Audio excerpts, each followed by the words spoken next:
Hello everyone. Today's tip is about using a table in your web design.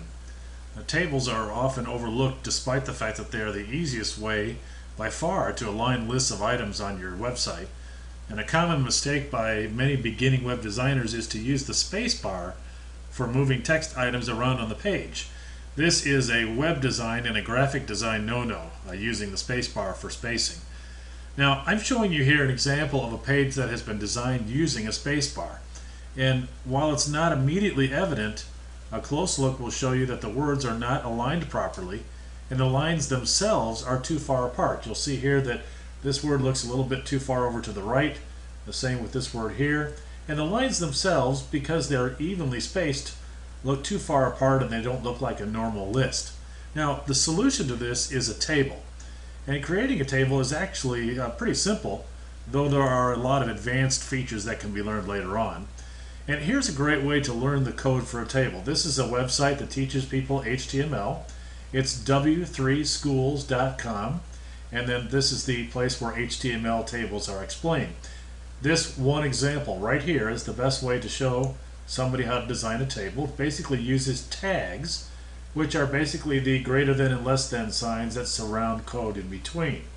And you'll see here that the TD tag is a row, and then of course the table itself is listed within the tag as well. Most importantly, however, is to use this as an example to set up your table, and then of course it would look like this example down here. Now, once you have used this code, of course, you can align the table just by simply grabbing the table itself in your design program, whatever it might be, and moving the rows around to make it wider or narrower or however you would want it.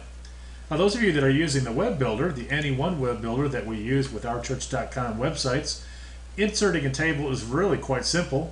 Just simply go over here to your space bar, and in this particular case we wanted to use 8 rows and 2 columns, so you just simply put 8 in the rows. You don't need to worry about these other items. And then once you've got your table on here, you can just stretch it out a little bit, and we'll want to put our agenda on here.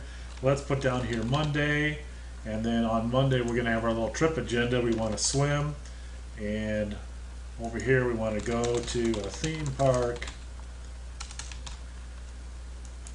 and then eat with friends. And by the way, this is a great way to divide all sorts of different lists. In this particular case, of course, we're using it for an agenda, but it can be used for all kinds of lists. Another day at the theme park, another day at the theme park, and then tour museum, and then we'll have the flight home.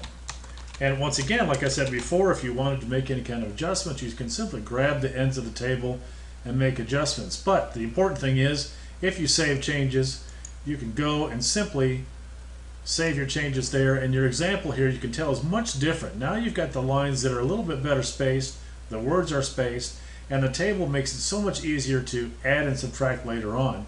Most importantly, however, is because the space bar isn't being used, then you don't have to worry about different browsers showing different alignments. This is going to look the same each time. So that's your tip for today, and thank you very much for watching.